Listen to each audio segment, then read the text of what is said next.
chers amis du Sénégal, distingués invités en vos rangs, titres et qualités, le rendez-vous républicain qui nous réunit aujourd'hui consacre la passation de service entre le ministre sortant des Transports aériens et du développement des infrastructures aéroportuaires que je suis, et M.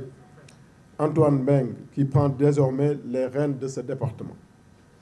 Je voudrais avant tout exprimer ici toute ma gratitude et ma reconnaissance à l'égard de son Excellence M. Macky Sall, président de la République du Sénégal, qui n'a cessé depuis le 30 avril 2012 de me faire confiance.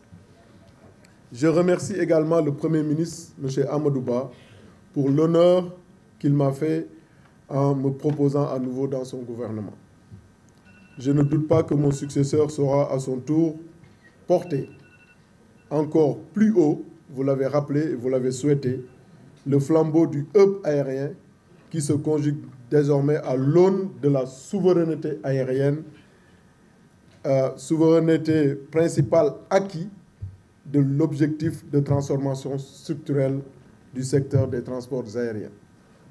La transformation structurelle du secteur aérien et la souveraineté aérienne constituent un couple de concepts interdépendants et structurants qui façonnent le futur du secteur aérien de notre pays. Cette transformation du secteur, c'est ainsi qu'est née, Monsieur le ministre, la stratégie de mise en œuvre hub aérien 2021-2025, validée et approuvée par le chef de l'État le 23 avril 2021 et qui est basée sur la génération de trafic, l'expérience voyageur, l'accès et la connectivité des aéroports, l'aéroport international AIBD. La stratégie comprenait aussi 13 objectifs et 23 projets phares. Au-delà donc de cette souveraineté aéroportuaire qui a été retrouvée en juin 2022 par le remboursement intégral de la dette de l'aéroport international AIBD, il y a eu toute une politique de modernisation des aéroports régionaux pour les mettre aux normes internationales.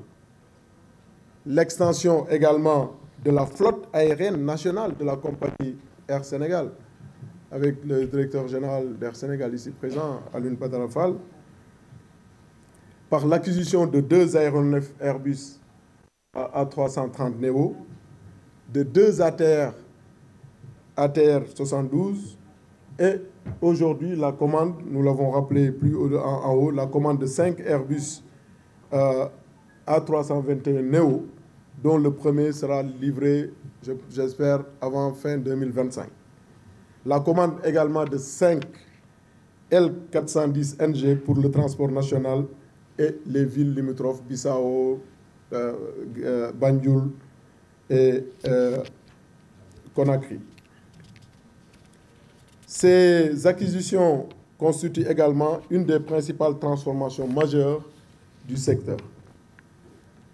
La livraison également de l'Académie internationale des métiers de l'aviation civile, AIMAC, à la base aérienne de Thiès en février 2024, avec déjà l'acquisition de 17 aéronefs pour la formation de pilotes et de techniciens sénégalais, des ingénieurs aéronautiques, la construction également d'un centre de maintenance aéronautique à l'AIBD avec un démarrage, j'espère, le DG AIBD, Monsieur le ministre, vous l'exigerez parce que je n'ai pas pu avoir la pause de le démarrage. J'espère qu'on a en décembre au plus tard du centre de maintenance aéronautique dont le lancement officiel est prévu en décembre, font partie intégrante de la transformation structurelle du secteur et de l'ambition d'une souveraineté aérienne de notre pays, qui est le Sénégal.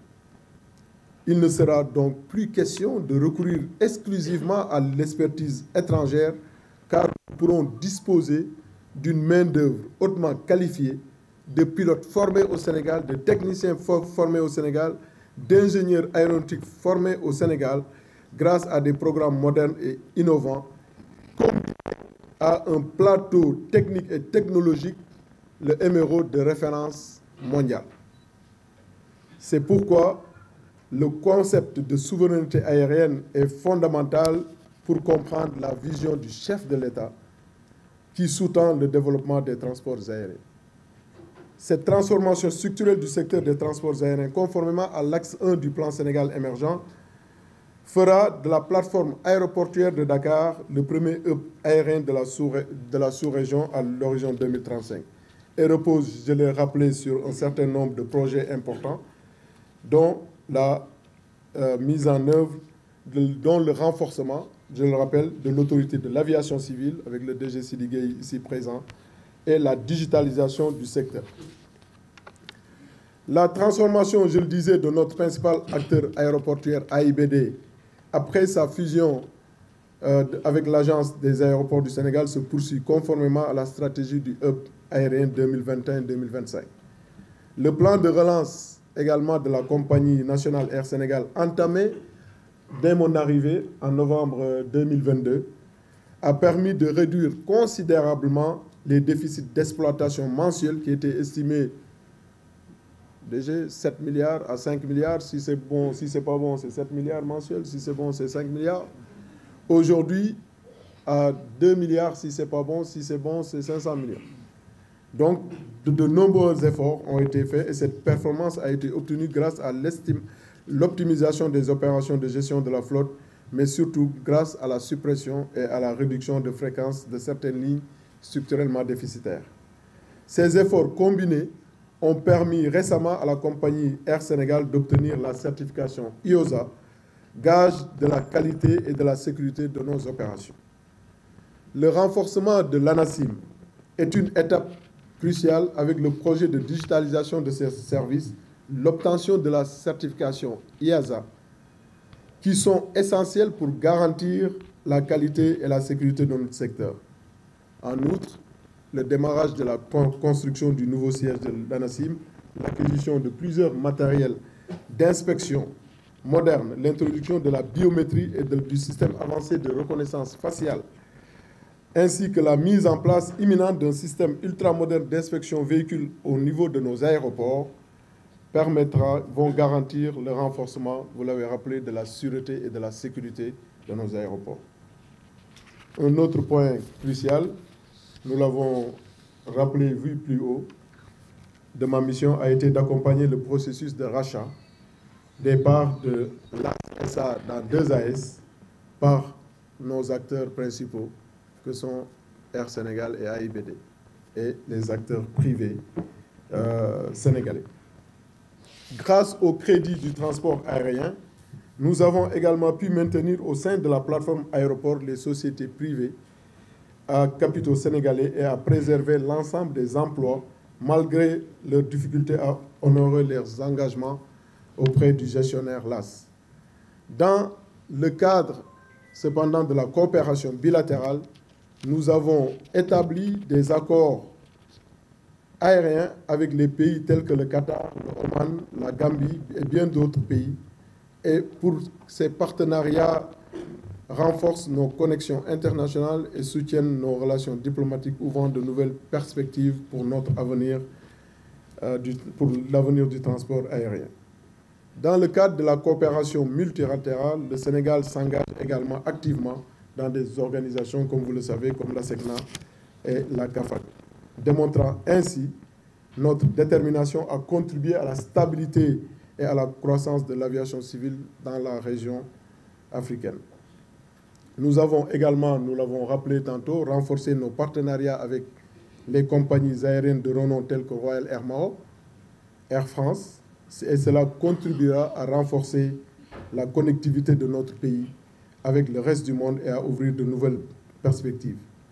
Il faut se dire, Monsieur le ministre, chers invités, que le Sénégal doit faire face à une concurrence croissante de la part d'autres pays, également à devenir des majeurs de notre sous-région. Par conséquent, l'innovation occupe une place centrale dans notre secteur et contribue significativement à son développement. Cependant, il reste, vous l'avez rappelé, et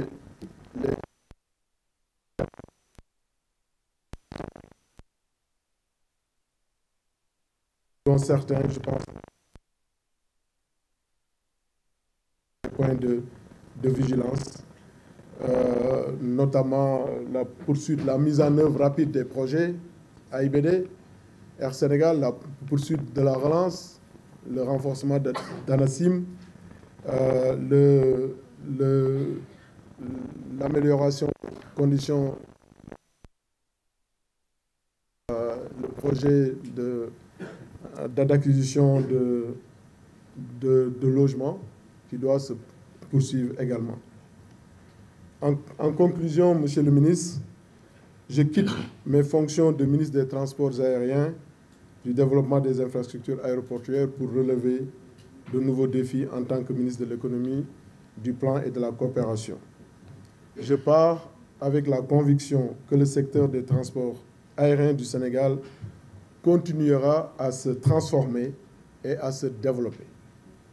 Je tiens également à exprimer ma profonde gratitude envers toutes les parties prenantes du secteur des transports aériens, les partenaires sociaux, les syndicats, les associations professionnelles, ainsi que toutes les personnes qui m'ont soutenu tout au long de ce parcours. Votre contribution a été inestimable. Je n'oublierai jamais cette étape importante de ma carrière.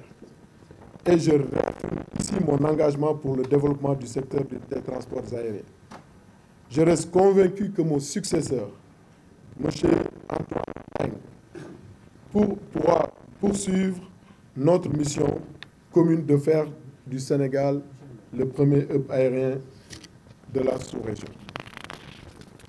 Je vous encourage, Monsieur le ministre, vivement à soutenir les structures, l'ANACIM, l'AIBD, Air Sénégal, le bureau d'enquête accident, la haute autorité des aéroports du Sénégal et tous les autres acteurs du secteur ainsi que les partenaires sociaux.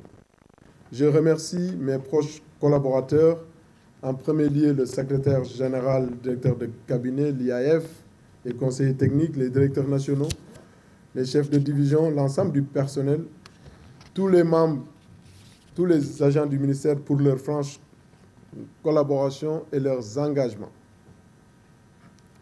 Je pars avec un profond sentiment